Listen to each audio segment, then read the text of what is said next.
नमस्कार, आप देख रहे हैं के न्यूज इंडिया का खास कार्यक्रम देवभूमि का दंगल। मैं हूं आपके साथ गरिमा वाजपेयी। देवभूमि के दंगल में आज बात होगी करोड़ों का साहू, राजनीति में राहु।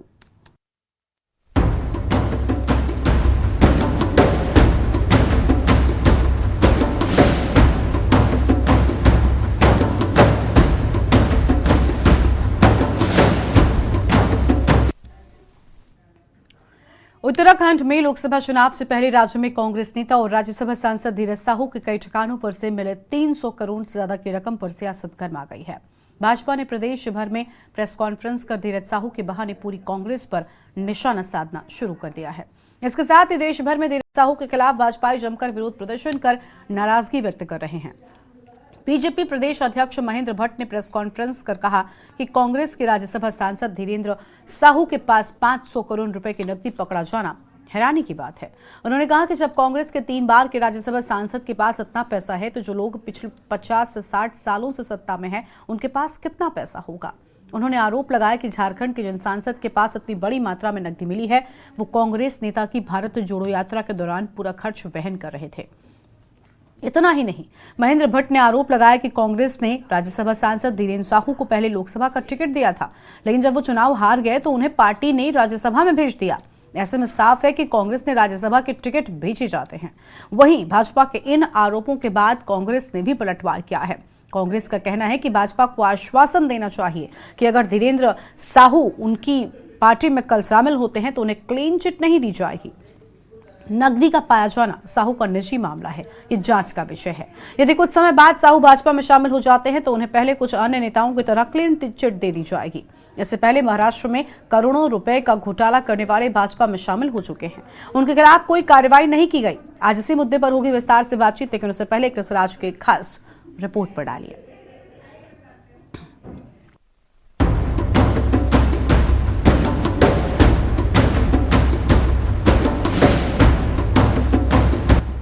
देश के 5 राज्यों में हुए विधानसभा चुनाव में मिली हार के बीच कांग्रेस को एक बड़ा झटका इनकम टैक्स की एक रेड ने दिया। दरअसल झारखंड से कांग्रेस के राज्यसभा सांसद धीरज प्रसाद साहू के कई ठिकानों पर आईटी के रेड से करोड़ों रुपए का कैश मिला है। मिली जानकारी के मुताबिक 300 करोड़ रुपए से ज्यादा कैश मिला है। इनकम टैक्स डिपार्टमेंट ने साहू से जुड़े ओडिशा और झारखंड के उनके ठिकानों पर छापेमारी की। इस छापेमारी के दौरान विभाग को अलमारी में करोड़ों रुपए भरे हुए मिले हैं। बताया भी गया है कि कैश ओडिशा और झारखंड में मौजूद उनके घरों से बरामद किया गया है और इन पैसों का कोई हिसाब नहीं है। बीजेपी प्रदेश अध्यक्ष महेंद्र भट्ट ने प्रेस कॉन्फ्रेंस कर कहा कि कांग्रेस के राज्यसभा सांसद धीरेन्द्र साहू के पास 500 करोड़ रुपए की नकदी पकड़ा जाना हैरानी की बात है। जिस प्रकार से कांग्रेस के राज्यसभा सांसद के ठिकानों पर छापे मारकर, और ये देश की पहली वैधानिक कार्रवाई है जिसमें कांग्रेस के राज्यसभा सांसद के घर से 500 करोड़ से अधिक की गिनती जारी है, इसलिए अभी 500 करोड़ की जानकारी वो आपके सम्मुख रख रहा हूँ। ये पैसे पकड़े गए और मैं आज इस बात को कह रहा हूँ कि अब कांग्रेस का नाम नेशनल करप्ट पार्टी ये हो चुकी है। और भारतवर्ष के अंदर कि 60 वर्षों के अंदर कांग्रेस के शासन में जो भ्रष्टाचार केवल दबे के रूप में होता था, आज मोदी जी एक एक करप्ट को सामने ला रहे हैं और इसमें कांग्रेस के लोग बड़ी संख्या में आ रहे हैं।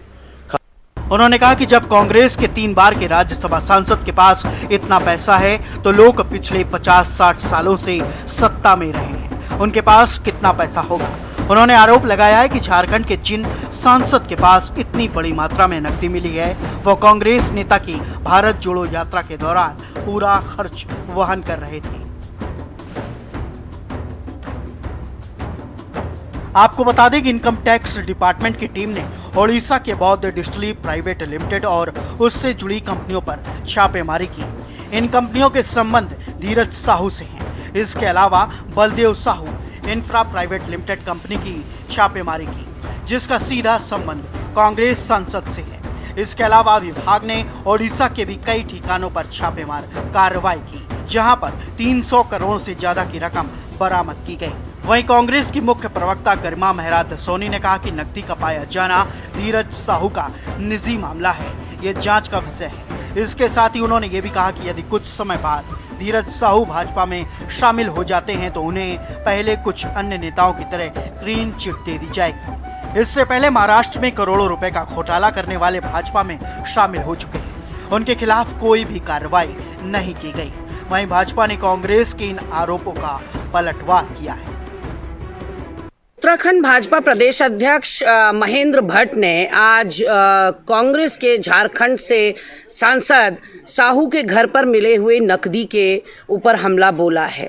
निश्चित रूप से ये जांच का विषय है और यदि वो आरोपी पाए जाते हैं तो उन पर कार्रवाई भी होनी चाहिए। लेकिन क्या महेंद्र भट्ट बताएंगे कि कल को अगर साहू भाजपा में सम्मिलित हो जाते हैं तो उन्हें पहले वाले डिफॉल्टर्स की तरह क्लीन चिट नहीं दी जाएगी?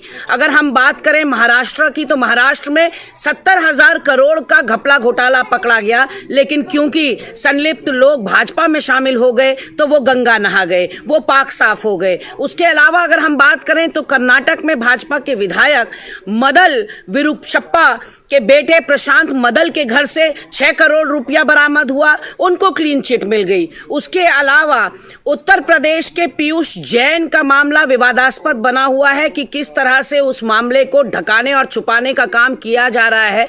और आपकी जानकारी के लिए बता दें कि 200 करोड़ से भी ज्यादा पीयूष जैन के घर से बरामद हुआ है नकदी के रूप में। कुल मिलाकर लोकसभा चुनाव से पहले राज्यसभा सांसद धीरज साहू ने कांग्रेस की मुश्किलें बढ़ा दी। निश्चित ही धीरज साहू के कई ठिकानों से मिले 300 करोड़ रुपए से ज्यादा की रकम का मामला बेहद गंभीर है। निश्चित ही इस पर सियासत गरमाना लाजमी है, लेकिन सवाल ये है कि धीरज साहू के बहाने पूरी कांग्रेस को कटघरे में खड़ा करना कितना सही है। Uttarakhand desk report.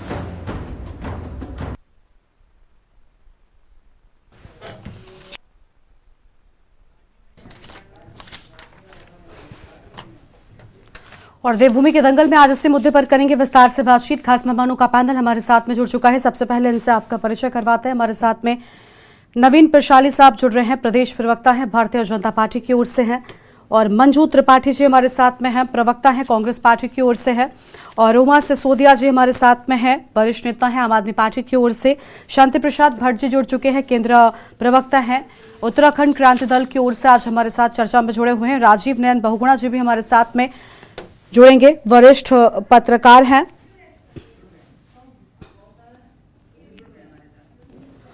और इसी पर आज विस्तार से बातचीत करेंगे। राजीव नयन बहुगुणा जी हमारे साथ में जुड़ चुके हैं, वरिष्ठ पत्रकार हैं। सभी मेहमानों का बहुत बहुत स्वागत। आज की चर्चा की शुरुआत कांग्रेस पार्टी के साथ में करेंगे। मंजू त्रिपाठी जी कांग्रेस प्रवक्ता हमारे साथ में जुड़ चुकी हैं। मंजू जी, एक सवाल ये है कि देखिए अभी मैंने बाइट सुनी, हमने एक रिपोर्ट दिखाई अपने दर्शकों को जिसमें गरिमा मेहरा दसौनी जी कह रही है कि भाई बीजेपी एक वादा करे। एक तरफ आपको सफाई देनी चाहिए, लेकिन दूसरी तरफ आपकी ओर से ये वादा मांगा जा रहा है कि क्लीन चिट नहीं दी जाएगी। ठीक है, मैं बीजेपी से ये सवाल कर सकती हूँ, लेकिन कम से कम आप की पार्टी की ओर से सवाल तो नहीं आना चाहिए कि क्लीन चिट दे देंगे। पहले तो आप बताइए कि आपकी पार्टी के नेता के पास से इतना पैसा कैसे आया? देखिए, ये जो भी मामला है बहुत ही निराशाजनक है। हाँ। और ये उनका अपना निजी मामला है कि वो व्यापारी हैं, क्या कारोबार करते, कहां से आया, कैसा आया। और अगर कांग्रेस पार्टी उनको डिफेंड नहीं कर रही है कि मतलब उनको मैं तो कहती हूँ अगर पकड़े जाए तो कड़ी से कड़ी सजा मिलनी चाहिए। और उन्हीं को नहीं, सभी नेताओं के, चाहे वो भाजपा के हो चाहे वो कांग्रेस के हैं। हम जनसेवक हैं, हम जनता के सेवक हैं, हम इनकी सेवा करने के लिए आए। लेकिन बिल्कुल सही बात है कि निजी मामला होते हुए भी भाजपा का चरित्र मंजू जी, ये निजी मामला कैसे हो सकता है? मंजू जी, ये निजी मामला कैसे हो सकता है? एक बयान भी सामने आ रहा है जिसमें कहा जा रहा है कि वो भारत जोड़ो यात्रा का सारा खर्च वहन कर रहे थे और लाखों करोड़ रुपया मिलना किसी के लिए निजी मामला कैसे हो सकता है? मैम, ये पैसा कैसे अर्जित किया गया? इस बात का कोई जवाब है? आपकी पार्टी के वो विधायक हैं और आप कह रही है कि निजी मामला है। कमाई है क्या? नहीं, मैं वही तो कह रही हूँ कि आप बिल्कुल सख्ती से उनका जांच करिए। कांग्रेस पार्टी उनको डिफेंड बिल्कुल नहीं कर रही है और अगर वो दोषी पाए जाते हैं तो उनको कड़ी से कड़ी सजा दी जाए। पहली बात, जहां तक ये हो रहा है कि भाजपा को कहा जा रहा है, क्योंकि भाजपा का चरित्र ऐसे है कि वो इलेक्शन से पहले ठिकानों पे जो है छापा मारते हैं और इस तरह से बाद में उनको क्लीन चिट दे के अपनी पार्टी में शामिल कर देते हैं, गंगा जल से धुल के जो भी।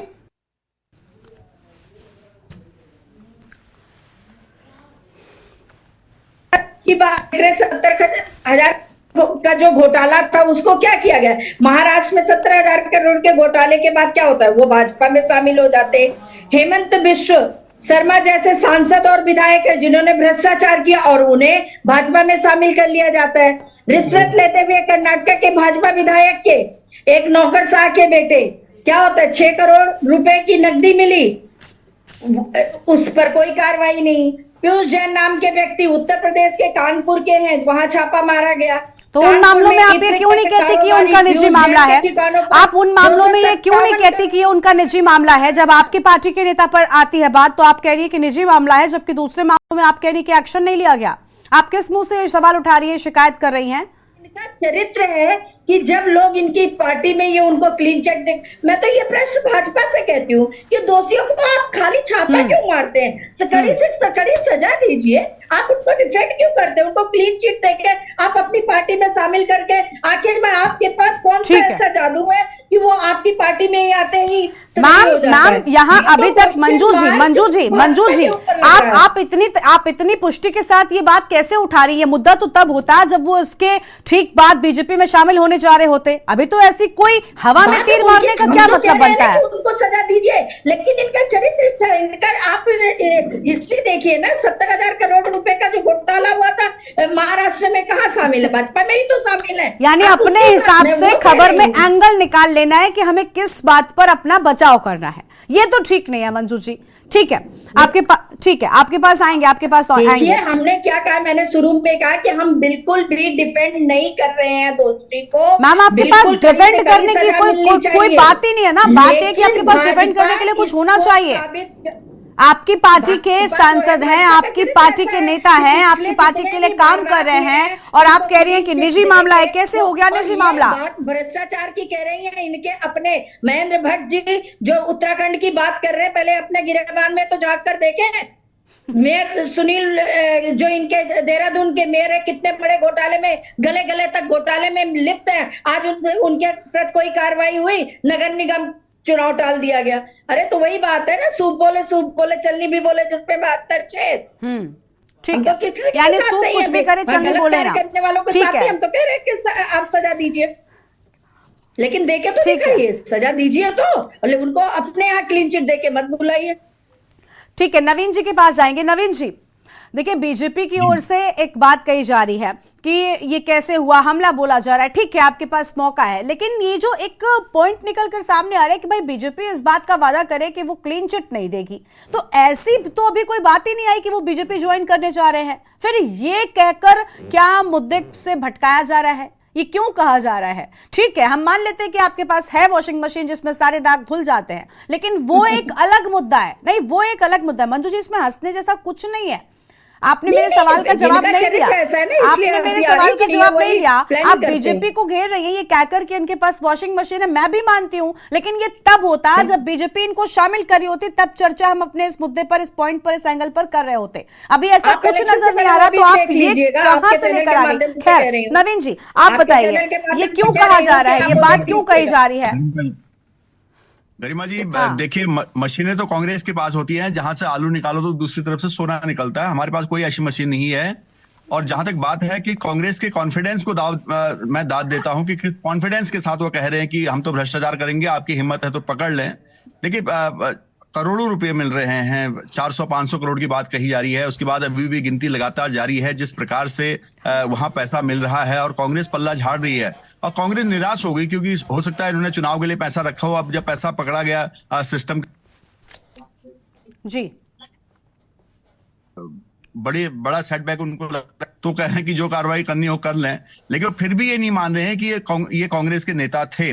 अब उनका निजी मामला होगा, निजी व्यापारी हो गए। ये कांग्रेस के व्यापारी थे, ये कांग्रेस के व्यापारी थे, और ऐसे कई व्यापारी यहाँ पर और मिलेंगे। छापे जारी हैं, चिंता मत कीजिए, सारे व्यापारी सामने आएंगे। और जो कांग्रेस का कॉन्फिडेंस है कि हमने 2G घोटाला किया, हमने कॉमनवेल्थ घोटाला किया, हमने कोयला घोटाला किया, हम तो घोटालेबाज हैं। आपके बस का जो है करना, सरकार अपना काम करेगी, एजेंसियां अपना काम करेंगी, आप देखते रहना, आपके सारे व्यापारी बाहर आएंगे। बड़े बड़े जो व्यापारी आपने छुपा के रखे, उनको सबको जनता के सामने लाया जाएगा, और आप देखें सरकारी एजेंसियां अपना काम कर रही, और सब सामने आएगा, आपका किया हुआ सारा सामने आएगा। ठीक है मंजू जी, ठीक है, बीच में मत बोलिए। कांग्रेस ने इतने सालों में जो छुपा के रखा है वो सब जनता में बांटा जाएगा। आज जनता का पैसा जनता के पास चला गया है। ठीक है सर, आपके पास लौटेंगे। यूकेडी से शांति प्रसाद भट्ट जी हमारे साथ में बने हुए। शांति प्रसाद जी, इतना पैसा बरामद हुआ है कि 40 बैंकों के कर्मचारी लगाए गए हैं। अब आप समझ सकते हैं न जाने कितनी मशीन से अभी भी कुछ ठिकाने ऐसे हैं जहां पर छापेमारी शेष बची है। और एक तरफ ये पैसे हो रहे हैं, एक तरफ भ्रष्टाचार की बात निकलकर सामने आ रही है, लेकिन दूसरी ओर इस भ्रष्टाचार पर अब सियासी लड़ाई शुरू हो गई है।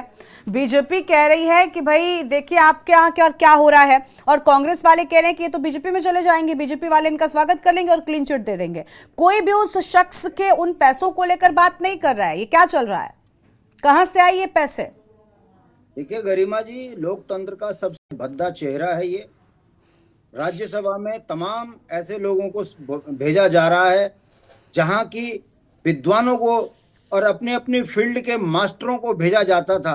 ये भारतीय लोकतंत्र का इससे ज्यादा घृणित चेहरा क्या होगा कि अब बड़े बड़े बेईमान पैसों के दम पर लोग राज्यसभा जा रहे हैं, और उसका परिणाम है हम आज इसका शर्मिंदगी महसूस कर रहे हैं कि लोकतंत्र में कैसे लोग सत्ता के नजदीक चले गए। आज आपने जो डिबेट रखी है, भ्रष्टाचार की लड़ाई, राजनीति गरमाई, और ये कौन लोग हैं जो आवाज उठा रहे हैं? ये वो लोग हैं जिनके छत के नीचे बंगारू लक्ष्मण हुए, व्यापम घोटाले हुए, ये वो लोग बोल रहे हैं। और उत्तराखंड के जो अध्यक्ष हैं इनके भाजपा के, वो सुनील गामा को भूल गए। ये लोग किस मुंह से बोल रहे हैं? ये समझ में आता है कि भारतीय जनता पार्टी लोकतंत्र में, लोकसभा चुनाव नजदीक आ गए, अब वो इस तरीके से जो है बचे कुचे कांग्रेस के पास बेईमान हैं उन्हें भी लूटने की तैयारी कर रहे हैं। ये सिर्फ और सिर्फ राजनीतिक षड्यंत्र है। इसमें कोई दो राय नहीं कि कांग्रेस के नेता के पास अकूत संपत्ति मिली है और आगे भी मिलती जा रही है। वो राजकोष में चला जाएगा और देश के काम आएगा। उसने गलत तरीके से कमाया होगा तो जेल चला जाएगा। कांग्रेस का चरित्र हो या फिर भाजपा का चरित्र हो, दोनों के चरित्र में राजनीतिक बेईमानी कूट कूट कर भरी है। इसी का परिणाम है कि देश आज 100 लाख करोड़ से ऊपर के कर्ज में चला गया, रोजगार खत्म हो गए, संस्थान चरमरा कर गिर गए और नेता मस्त हैं। हमारा ये कहना है कि आप हमेशा जो भी डिबेट करते हैं उस डिबेट में सार निकल के यही आता है कि लोकतंत्र के ये बद्धे चेहरे कैसे सत्ता में सत्ताधीश होकर देश को कलंकित करने का काम कर रहे हैं। हमारा ये कहना है कि दोनों राष्ट्रीय पार्टियों में इस तरह के चरित्र भरे हैं, और भारतीय जनता पार्टी की सबसे बड़ी खूबी एक है कि बेईमानों को गले लगाओ और अगले दिन उसके जो है महिमा मंडल गाओ। ये जो भाजपा कर रही है, ये भी एक लोकतंत्र का तीसरा चेहरा निकल कर आया है कि दूसरे को बदनाम करो और खुद के बेईमानों को बचाओ। मैं उत्तराखंड का रहने वाला हूं, मैं अच्छी तरह जानता हूं कि विधानसभा घोटाले में प्रेमचंद अग्रवाल पे जब ये कार्रवाई नहीं करते और हाकम के ऊपर जब ये कार्रवाई नहीं करते, उन्हें बचाने का प्रयास करते हैं, तो हमें लगता है कि भारतीय जनता पार्टी राजनीतिक रूप से इतनी बेईमान हो चुकी है कि अपने बेईमान में तो इन्हें भगवान दिखते हैं और दूसरों के बेईमान में इन्हें देश के सबसे ज्यादा भ्रष्ट लोग दिखते हैं। लेकिन हाल तो दोनों ही दलों का कुछ ऐसा ही नजर आ रहा है ना शांति प्रसाद जी, दोनों ही दलों में कुछ ऐसी स्थिति दिखाई दे रही है। देखिए, दोनों दलों में अगर ऐसी स्थिति नहीं होती गरिमा, तो आज लोकतंत्र इतना शर्मसार ना होता। देश कर्ज की गर्त में डूब गया, आरबीआई कंगाली की ओर खड़ा हो गया, देश की जीडीपी गिर गई, देश पे कर्जा बढ़ गया, मगर इन नेताओं के शौक में कोई कमी नहीं आ रही है। ये लोकतंत्र में सबको पता है। मगर दुख की बात है कि भारतीय जनता पार्टी के शासनकाल में सारे संस्थानों को खत्म करके एक तरफा टेप रिकॉर्ड जो भाजपा का चल रहा है, जनता को इसको समझना चाहिए कि लोकतंत्र में बेईमान होता है, फिर वो चाहे किसी भी पार्टी का हो, चाहे क्षेत्रीय दल का हो, चाहे राष्ट्रीय पार्टियों का हो। बेईमान को पोषित करना देश के लिए सबसे बड़ा घातक है। ठीक है, आपके पास लौटेंगे। ठीक है, आपके पास लौटेंगे, लेकिन सबसे बड़ी बात तो ये है ना कि जब इस तरीके के भ्रष्टाचारियों का जो चेहरा है वो सामने आ जाता है, इसके बाद भी चीजें जो है वो स्पष्ट नहीं हो पाती और राजनीति शुरू कर दी जाती है। गरिमा, मैं इसी में बोल रहा हूँ, क्या भारतीय जनता पार्टी ये बताए ना कि इनके नेता कौन सा पैदल पैदल घूम रहे, ये चार्टर्ड में घूम रहे हैं आरएसएस वाले। ये मैं इनसे पूछना चाहता हूँ कि आखिर ये 7-7 हजार करोड़ के कार्यालय कहां से बन गए? ये वो पार्टी थी जो कहती थी हम गुड़ चना खाकर संघर्ष करते हैं। ये चार्टर्ड से नीचे नहीं उतर रहे, कौन सी इनकी आमदनी है? मैं पूछना चाहता हूं। ये सब बेईमान हैं, इन्होंने देश को लूट के खा लिया है और जो सत्ता में बैठ रहा है वो राजनीतिक आकंठ बेईमान है। और दुख की बात यह है, जो मैं बड़े ठोक कर कहता हूं इस बात को, कि अब पार्टियां जीत रही हैं, लोकतंत्र में जनहित के मुद्दों से लड़ने वाला नेता कहीं जमीन से निकलकर नहीं आ रहा है। ये दुर्भाग्यपूर्ण है कि पार्टियों के प्रचार हो रहे हैं, पार्टियों पर पैसा लग रहा है और पार्टियों की आड़ में बेईमान दलाल जुगाड़ संस्कृति से नेता निकल कर आ रहे हैं। यही कारण है कि लोकतंत्र में जो है एक प्रधानमंत्री और बाकी सारे उसके चमचे, ये जो स्थितियां लोकतंत्र की बनी है, ये उसी का परिणाम है। पैसा कमाओ, नेताओं को पोषित करो और उसके बाद राज्यसभा जाओ, लोकसभा जाओ और उत्तराखंड से लेकर देश को लूटो। आज की जो ये आपकी खबर है, ये कलंकित करने वाली है। ठीक है सर, आपके पास लौटेंगे। बिल्कुल साफ तौर पर देखिए, भ्रष्टाचार किसी भी दल के किसी भी कार्यकर्ता या नेता की ओर से किया जाए वो गलत होता है और आम जनता के लिए ही नुकसानदेह होता है, इसमें कोई दो राय नहीं है। आपके पास लौटते हैं, उमा सिसोदिया जी के पास में जाएंगे। उमा जी, भ्रष्टाचार की लड़ाई और सियासत गरमाई। देखिए, भ्रष्टाचारी जब सामने आता है, कोई भी शख्स हो, तो उस पर सियासत नहीं बल्कि एक्शन होना चाहिए, उस पर सवाल उठने चाहिए। लेकिन अगर सियासत शुरू होगी तो ऐसे में क्या निकल कर सामने आएगा? नहीं लगता कि सभी दलों को कम से कम इन चीजों से ऊपर उठकर सोचना चाहिए? और जितनी बड़ी बात निकल कर सामने आ रही है, जितना पैसा बरामद हुआ है, तो अभी जांच होगी कि आखिर कहां से आया इतना पैसा, कहां इस्तेमाल होने वाला था। लेकिन फिलहाल जो कहा जा रहा है कि भारत जोड़ो यात्रा जो है, इसका पूरा खर्च वहन किया था, तो ऐसे में कैसे हुआ ये सब? अपने तीनों साथी प्रवक्ताओं की बात सुनी और मैंने इस बात पर गौर किया कि कांग्रेस की मेरी प्रवक्ता और शांति प्रसाद भट्ट जी ने कमोबेश एक ही बात कही है कि हम भ्रष्टाचार का विरोध करते हैं, लेकिन ये भ्रष्टाचार का जो आरोपी हैं वो सब एक नजर से आपको देखना चाहिए। यही बात मैं इन्हीं की बात को आगे बढ़ाऊंगी। देखिए, पिछले कुछ समय से, जब से बीजेपी का ये दूसरा शासनकाल शुरू हुआ है हमारे मोदी जी का, मैं किसी भ्रष्टाचारी को बचाने की बात नहीं कर रही हूँ, बिल्कुल नहीं कर रही हूँ, लेकिन मैं इतना जरूर चाहती हूँ कि आप एक निगाह से देश के हर भ्रष्टाचारी को देखिए। ऐसा क्यों है कि कांग्रेस के भ्रष्टाचारी हैं, आम आदमी पार्टी के भ्रष्टाचारी बिल्कुल 100% भ्रष्टाचारी है। मैं किसी को मैं डिफेंड नहीं कर रही हूँ। यूकेडी में कोई भ्रष्टाचारी है तो वो भ्रष्टाचारी है, लेकिन ऐसा क्यों है कि सारे भ्रष्टाचारी विरोधी पार्टियों में ही है?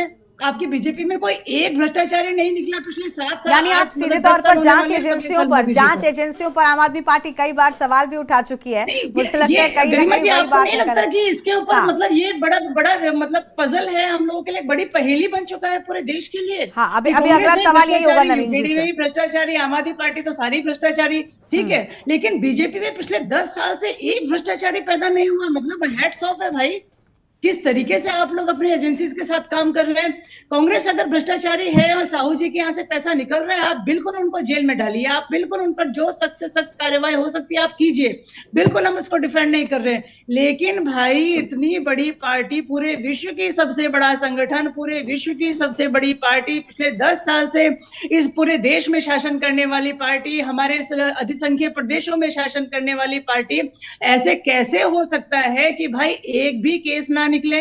और मैं त्रिपाठी जी की बात से पूरी तरह से सहमत हूँ। गरिमा जी, आज से 6 महीने बाद हम और आप बैठ के इसी डिबेट पर बात करेंगे कि साहू जी जो है वो बीजेपी में शामिल हो गए हैं और अब उनके ऊपर से भ्रष्टाचार के सारे केसेस हटा लिए गए हैं। उनकी जांच चल रही है, हटाए नहीं है, हटाए नहीं बोलते हैं ये लोग कहते हैं कि जांच चल रही है, और जब तक जांच नहीं हो जाती तब तक अपराधी नहीं होता। वो बात अलग है कि आम आदमी पार्टी वालों को सबको आप जेल में डाल दो बिना जांच के। लेकिन मैं वही सवाल मतलब मेरा है ना कि ये बात कहां से आ गई कि वो बीजेपी में जाने वाले हैं? अभी तो फिलहाल कांग्रेस पार्टी क्या एक्शन ले रही है उन पर, क्योंकि इतना बड़ा पैसा बरामद हुआ, इतनी बड़ी रकम मिली है, तो ये कांग्रेस पार्टी की ओर से जो एक्शन लिया जाना है, मुझे लगता है पहले तो नजर उस पर होनी चाहिए आपकी भी। ठीक है, अपने यहाँ शामिल किया, ठीक है, बहुत सारे भ्रष्टाचारियों को अपने यहाँ शामिल किया। ठीक है, आपके पास लौटते हैं, अपनी चर्चा को आगे बढ़ाएंगे। देखते हैं हम अपनी चर्चा की ओर वापस लौटेंगे, बात करें कि आखिर भ्रष्टाचार पर सियासत एक बार फिर से गर्मा गई है। जिस तरीके से हमने देखा कि एक बड़ी रकम पकड़े जाने के बाद से लगातार उत्तराखंड में भी इस पूरे मामले को लेकर सियासत हो रही है। खास मेहमान हमारे साथ में लगातार बने हुए राजीव नयन बहुगुणा जी के साथ में इस बार शुरुआत करते हैं। वरिष्ठ पत्रकार हैं राजीव जी। बीजेपी में शामिल होंगे तो दाग मिट जाएंगे। बीजेपी इस चीज़ के लिए काफ़ी हम कह सकते हैं कि ख्याति प्राप्त कर चुकी है कि बीजेपी के पास एक ऐसी वॉशिंग मशीन है, या जो भी आता है उसके सारे दाग धुल जाते हैं। लेकिन अभी तो यहाँ तक बात पहुंची ही नहीं थी। ऐसा क्यों कांग्रेस या आम आदमी पार्टी या सभी या यूकेडी के लोग कह रहे हैं कि बीजेपी में जाएंगे? पहले तो नहीं लगता कि जहां पर हैं उनकी ओर से सफाई दी जानी चाहिए? कि ये पैसा कहां से आया, किसका है, कहां इस्तेमाल होने वाला था। वो एक बात की बात है कि बीजेपी में जाते हैं तो बीजेपी क्या एक्शन लेती है। पहले तो ये ना कि सच जो सामने आया है इस पर क्या प्रतिक्रियाएं आ रही हैं। पहली बात तो ये है हाँ कि पूरी राजनीति में धन का वर्चस्व बढ़ा है और सामान्य तरीके से नहीं बढ़ा है, बल्कि बहुत भयावह तरीके से बढ़ा है। और जो भी बात हो रही थी कि खास तौर से राज्यसभा में अब धन से मजबूत लोग अधिक जाने लगे। मैं आपको एक उदाहरण देना चाहता हूँ कि आज से मेरे ख्याल से 40, 45, 50 साल पहले बिरला जी सबसे बड़े सेठ थे और वो कांग्रेस के खुलेआम समर्थक भी थे, लेकिन कांग्रेस ने उनको राज्यसभा में जाने का टिकट नहीं दिया। उनको निर्दलीय लड़ना पड़ा, भले वो कांग्रेस से समर्थित थे, लेकिन उनको टिकट नहीं मिला। बिरला जी अपने समय के सबसे बड़े रईस, निर्दलीय उनको चुनाव लड़ना पड़ा और इसके बावजूद वो हार गए चुनाव कांग्रेस के समर्थन के बाद। अब वो सारी बातें खत्म हो गई, क्योंकि पहले लोग इस बात से परहेज करते थे कि जो पूंजीपति हैं या जो बड़े उद्योगपति हैं पहले उनसे चंदा लेते थे, लेकिन उनका सीधे सीधे राजनीति में हस्तक्षेप नहीं होता था। यानी टिकट बेचे जाने वाली बात आप कह रहे हैं। रेखा थी वो समाप्त हो चुकी है, और न केवल किसी एक पार्टी की मैं बात नहीं कर रहा हूँ, सभी में ये सारी चीजें खत्म हो चुकी है। अब जो आप बात करेंगे बीजेपी में जाने की उनकी बात हो रही है, ऐसी चर्चाएं इसलिए हो रही हैं कि पिछले 8-10 साल से हम देख रहे हैं कि जो सत्ताधारी पार्टी है भाई, वहां भी तो आखिर काले धन वाले लोग होंगे, लेकिन चाहे वो मनीष सिसोदिया हो चाहे बीजेपी पकड़े गए। आखिर ऐसा क्यों हो रहा है कि तमाम विपक्षी पार्टियों के जो लोग हैं उनका काला धन पकड़ा जा रहा है, सत्ताधारी पार्टी का नहीं पकड़ा जा रहा है। और जो राजनीतिक शुचिता है, जो राजनीतिक पवित्रता है, जो पारदर्शिता का तकाजा है, वो ये है कि जो पार्टी सत्ता में हो, चाहे वो कांग्रेस हो चाहे भारतीय जनता पार्टी हो, उनके भी जो नेता काला धन रखे हुए हैं, बड़ी बड़ी अवैध पूंजी रखे हैं, वो भी पकड़े जा रहे हैं। अब आप देखिए कि पिछले दिनों क्या हुआ 2-3 प्रदेशों में, इन्फोर्समेंट डायरेक्टरेट है जिसका काम काले धन को पकड़ना है, खुद उसके अधिकारी पकड़ लिए रिश्वत लेते हुए। ठीक है, तो इसका अर्थ सीधे ये है कि सारा सिस्टम कहीं ना कहीं इस पूरे गोरख धंधे में लिप्त हो चुका है, और इसको समाप्त करने के लिए आमूलचूल परिवर्तन की आवश्यकता है। ठीक है, आपके पास लौटते हैं। नवीन प्रशाली साहब के पास जाएंगे। नवीन साहब, एक शिकायत सभी को बीजेपी से है कि भाई सारे भ्रष्टाचारी या फिर सारे दुराचारी हम कह ले दूसरे दलों में क्यों नजर आते हैं? कभी भी ऐसा क्यों नहीं होता कि सत्ता पक्ष के किसी नेता पर एक्शन हो? हम ये नहीं कह रहे कि कांग्रेस पार्टी इससे बच जाए या कांग्रेस पार्टी इस पर जवाब न दे, लेकिन क्योंकि विपक्ष भी ये सवाल उठा रहा है और एजेंसियों पर भी इसी के चलते सवाल उठाता है विपक्ष। नहीं तो आप क्या ये मान रहे हैं गरिमा जी कि विपक्ष का सवाल जायज है कि भ्रष्टाचारी सारे उन्हीं के दलों में है, भारतीय जनता पार्टी में नहीं आ रही? ये तो एजेंसियां मेरा सवाल नहीं है सर, मेरा सवाल नहीं, आपके विपक्षी आपसे सवाल कर रहे हैं। आपके विपक्षी सवाल कर रहे हैं कि सारे हमले हम पर क्यों? और ये सच भी है कि कभी ऐसा नहीं हुआ, ऐसा तो नहीं है कि सब ठीक हो जाते हैं। जब यही नेता दूसरे दलों में होते हैं तब आप खूब हमले बोलते हैं, लेकिन जब यही नेता आपके पार्टी में जाते हैं तो सब ठीक हो जाता है, क्लीन चिट मिल जाती है। ऐसा क्यों होता है?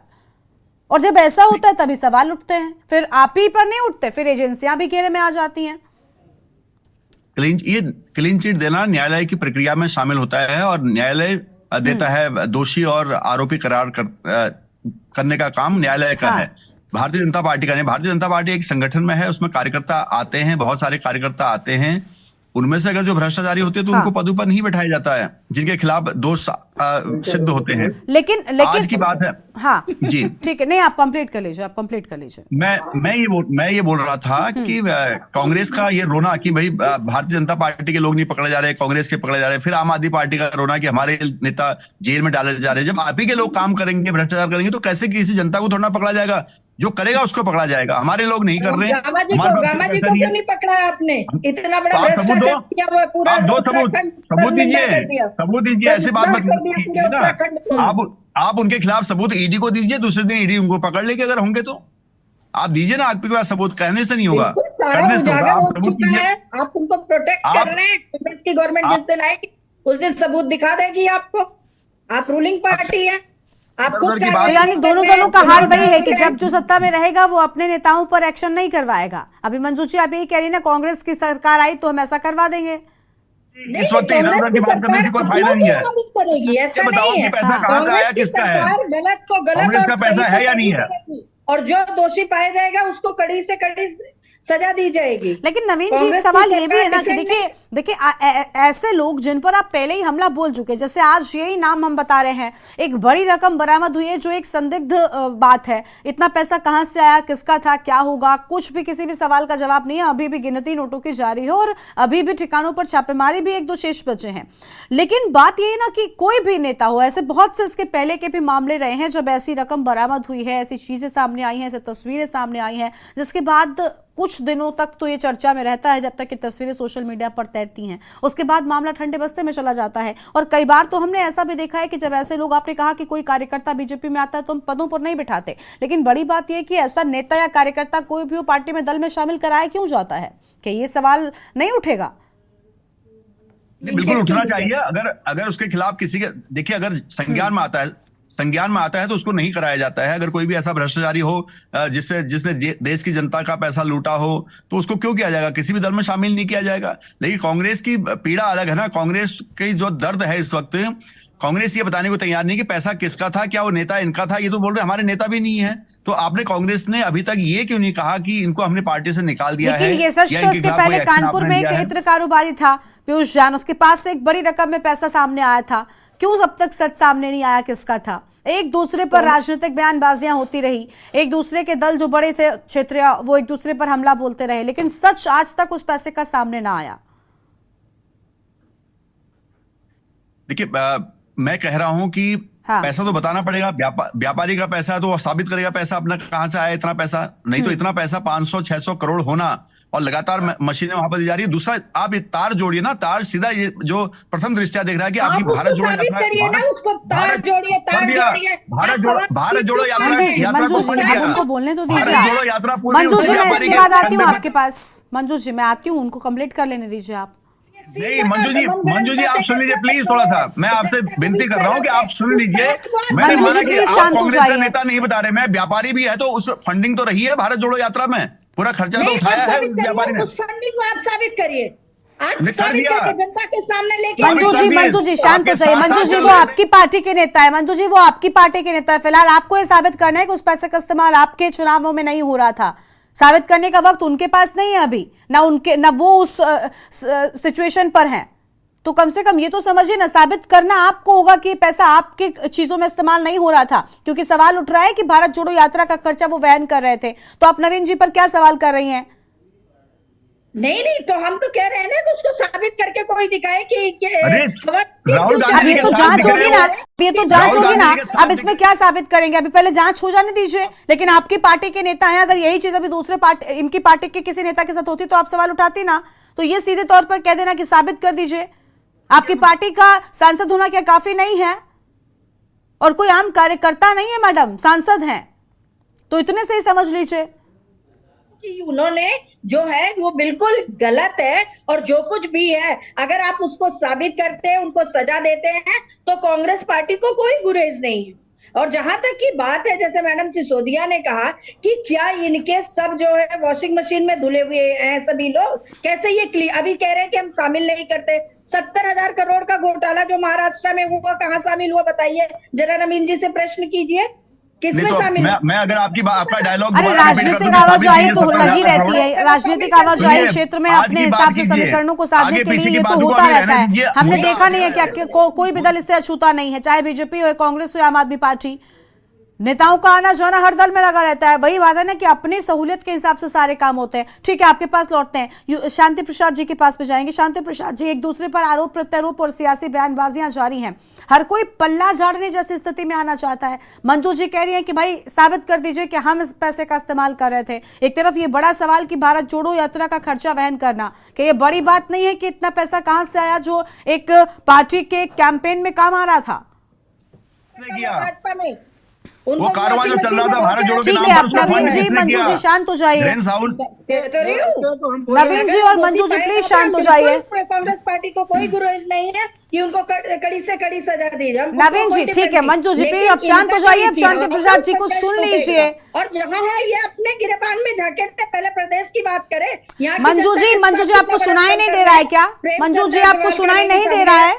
हाकम सिंह का ये नहीं साबित करे। मंजू जी को म्यूट कर दीजिए प्लीज। शांति प्रसाद जी आप अपनी बात शुरू करिए। तो कितनी बड़ी सजा दी इन्होंने। मंजू जी प्लीज शांत हो जाइए, एक बार कह दिया था तो प्लीज शांत हो जाया करिए मैडम, और भी लोग हैं। क्या सवाल किया आपने? शांति प्रसाद जी, एक दूसरे पर आरोप प्रत्यारोप हो रहे हैं, कोई भी इस बात को स्वीकार करने को तैयार नहीं। पैसा क्या था, कहां था, किसका था? देखिए गरिमा जी, ये तो जग जाहिर है हाँ कि वर्तमान दौर में लोकतंत्र में भ्रष्टाचार के बगैर आप चुनाव नहीं जीत सकते, ना लड़ सकते। पैसा ही राजनीति है, राजनीति ही पैसा है।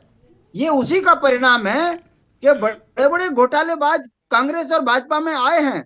इससे में कोई दो राय नहीं है। और ये विषय नहीं है कि ये भ्रष्टाचारी पकड़े गया, हो जाएगी जो सजा होनी होगी।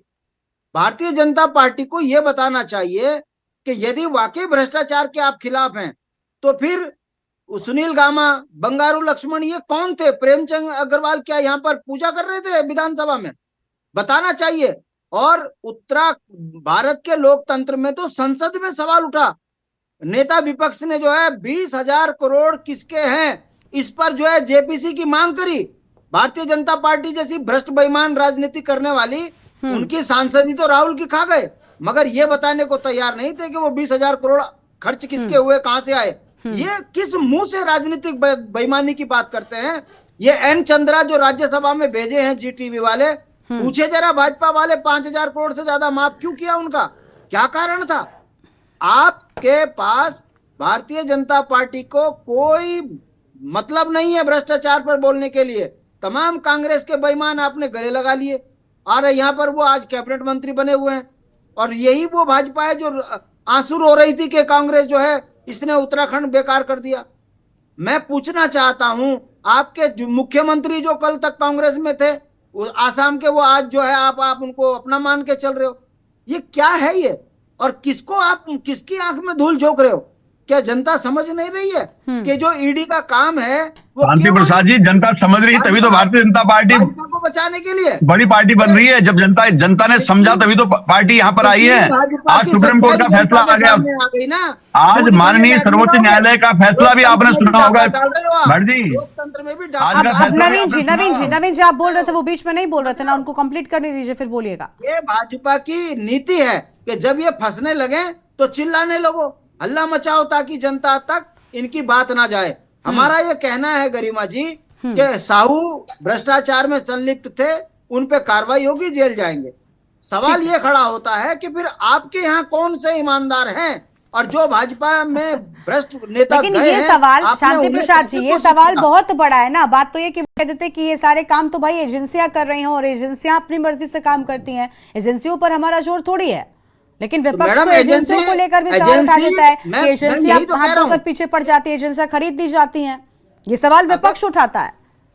ईडी अगर 5 भाजपा के नेताओं पे कार्रवाई करते तो हम मानते कि एजेंसियां जो है निष्पक्ष काम कर रही हैं। ये तमाम संस्थाओं का गलत दुरुपयोग करके एक पार्टी की छवि खराब कर खुद को अच्छा बताने की जो इनकी मानसिकता है, ठीक है, दौर है इनका, एक दिन आएगा जनता इनको भी इस तरह गरियाएगी। और आज बता रहा हूं, मैं चैनल पे बोल रहा हूं, हाँ। नाम लेने वाला नहीं मिलेगा इनका। जितना झूठ इन्होंने राम के नाम पर देश के साथ किया है, जितना धोखा, वो किसी से छुपा नहीं है। ये राम के नाम पर जमीन में घोटाला कर गए, राम अयोध्या में, अभी चीजें बाहर नहीं निकल रही हैं। जिस दिन सत्ता पलटेगी, भारतीय जनता पार्टी का सारा सच जनता के सामने आएगा।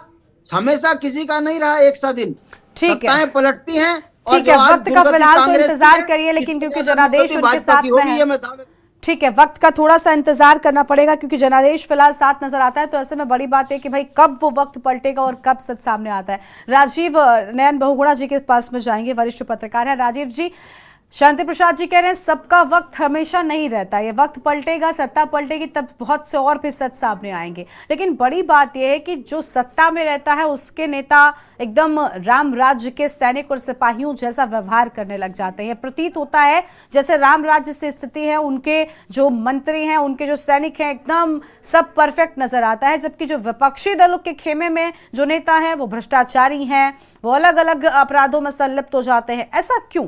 जब एक तरफा कार्रवाई अगर होने लग जाएगी तो सवाल उठना तो लाजमी हो जाएगा ना। ऐसे में बीजेपी क्या करे?